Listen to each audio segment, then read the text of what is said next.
What is it like being a broadcaster in the UK for people who do not understand the game of football?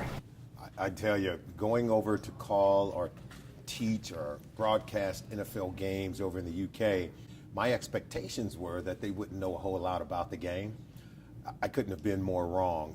Their football knowledge and their understanding of NFL football is at a tremendously high level. They know not only who the coaches are, who the coordinators are, how special teams play a role in the overall scheme of the game. They know the players, they know the defensive players, they know all the ins and outs, the important situations in a game, third down, red zone, short yardage, goal line. I was amazed and blown away. And if you go to a game at Wembley Stadium, you will see all 32 teams represented by the jerseys they're wearing in the stands. they have attached themselves to just about every single team in the league. Yeah.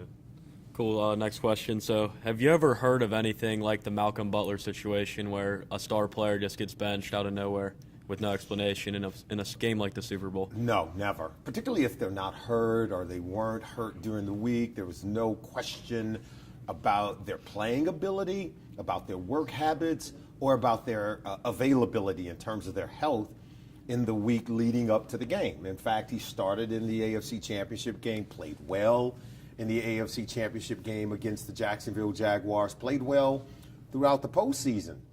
So when we didn't see him on the field, everyone was scurrying to try to find something. And you have to understand the Patriots, they pretty much are buttoned up and locked down on any information coming out of there. So we weren't getting anything. And what that does, it leaves things up, to speculation. Well, it must be this, it must be that. And it was very unfortunate. The explanation given by the coach is that we played the players who gave us the best chances of winning. Well, Eric Rowe, he had been drafted by the Philadelphia Eagles. They knew him better than anyone. And he didn't make it in Philadelphia. And you can clearly see their game design. Once they saw Eric Rowe in the game for Malcolm Butler, they went right at him. He did not have the best game. So I think it's very difficult for Bill Belichick to sell to us that Eric Rowe gave them a better chance of winning than Malcolm Butler. What made you study the English literature in the college and go on to journalism? Well, I went into college undecided in terms of my major. I just knew that I was a lover of reading, lover of history, lover of storytelling. Mm-hmm. My English literature professor, my freshman year, liked the way that I wrote. She began to just really nurture me and help me in terms of refining my writing. And then she, as I got into my sophomore year, she says, you really ought to think about going over to the journalism school.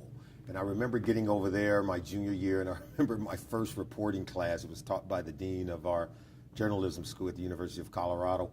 And I remember writing this paper and called myself doing a report, but I was used to writing the way that we do in the English department, where you write with long prose, right? Mm-hmm. In journalism, you have to write with little short sentences, right? Yeah. It's a different kind of writing. Yep. And I just remember getting that first paper back, and it was just marred with red ink. And she says, Solomon, we don't write like that over here in the journalism department. So it said to me that I had a lot to learn.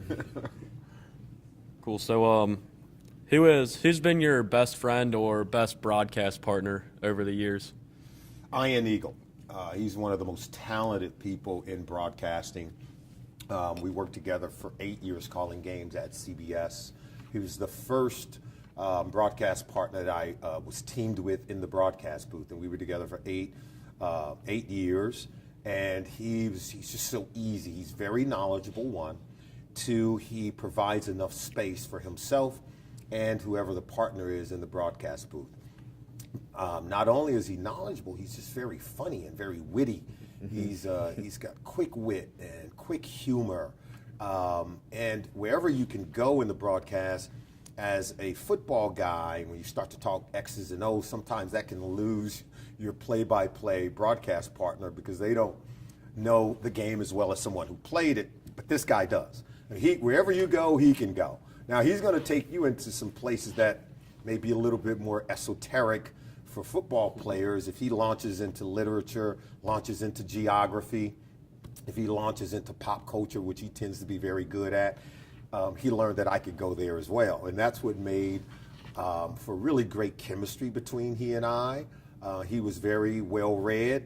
I like to believe that I was also. So we had great range as a group. And so he was, I still hold him very high in terms of the regard of people that I've worked with. So, what was it like to be a part of the '89 Super Bowl with the Bengals? It was great. I mean, we got off to a great start. We began that season 6-0. Then we went out and played a game in New England. I remember that, playing the Patriots, and there was a little quarterback that just ran all over the field on us. His name was Doug Flutie. And that was our first loss of the season. And Sam Weiss just ripped us. I mean, you would have thought that we had lost every game. But he wanted to make sure that we weren't comfortable with this win streak that we had, and even though we were just 6-1, he wanted to make sure that didn't continue into the next week. And that's what I remember about it. I just remember us being a close-knit group as a football team.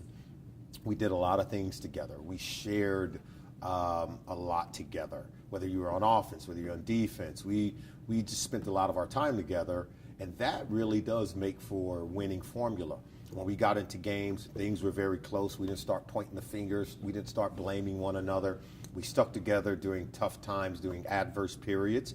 And, what I learned from that is anytime, if you're going to be successful at anything, expect to go through some tough and difficult times along the way. Don't expect for it to be always smooth from A to Z. If you're going to be a champion, if you're going to be one of the best, you have to know that the journey along the way sometimes is going to be very rocky, but you still have to stick together, and you can't point fingers, and you have to learn to be there for one another. Cool. During your time in the NFL, which city or which team was your favorite to be a part of? Well, that's easy. It was Cincinnati. When you go to a Super Bowl with a team, that's kind of right. It kind of does it. And some of my best friends to this day are some of the guys that I played with here in Cincinnati with the Bengals. I came here in '87. When I went to the scouting combine in Indianapolis, I remember walking into the room. I'm checking in my room, and there was a guy in that room. He was just laughing the entire time. And I just remember, this guy doesn't stop laughing. He's got to be the happiest man alive, It turns out it was Eric Thomas. He and I ended up being drafted to the same team. We went through that week of working out at the scouting combine in Indy. And then when we left, I said, hey, man, whatever team you end up on, I wish you the best of luck. We'll keep in touch. The next thing you know, we get drafted to the same team, and we end up becoming roommates here. And he was the best man at my wedding. We've been friends now for over 30 years. So he, Ickey Woods, and some other guys, I mean, we've been friends for so long. We're like brothers. Lastly, for me, how much did receiving the Emmy Award for your sideline reporting for Sunday Night Football mean to you? It meant a lot. Anytime that you go from being an athlete to being a broadcaster, and then you win an award in what is deemed to be your second career, it's almost like a statement saying that you've arrived and that you've achieved a professional level like everyone else in the business, whether you played or not. It's a testament to maybe having put in all the hard work and having it all pay off. I just remember when I first started working at ESPN, and even when I worked here locally, I had to cover all sports, not just football. I covered the Reds, I covered the UC Bearcats. I remember covering Kentucky all the way through the tournament. They won the tournament seemingly every year, and it was thought that I drew the short straw because working for Channel 5, it'd be great if you covered Bob Huggins and the Bearcats, or Skip Prosser and Xavier, because they all went to the tournament. And the third shortest straw meant you had to go to Lexington every day. You had to drive out there to do the Bearcats. But they ended up going the furthest. I covered baseball. But when I got to ESPN, and I remember the day Ken Griffey Jr. signed with the Reds, I was down there covering it for ESPN and doing a lot of the reports in SportsCenter. And a lot of the baseball writers, looked at me. They were like, "What are you doing here? This isn't your sport." I said, "Well, if covering the sport was a prerequisite, if playing the game was a prerequisite for being able to cover the sport, then all you guys got to leave the room, because you guys didn't play Major League Baseball." But that was a way of them saying, stick to your sport. You can only talk football. So when I won an Emmy, I just felt so much better. That said that, you know what, I earned their respect. I showed the versatility in terms of being able to do the job beyond what is expected of a former player. All right, and now just kind of a mess around question. Name your top 5 people you would have over to like hang out with, just like a couple guys.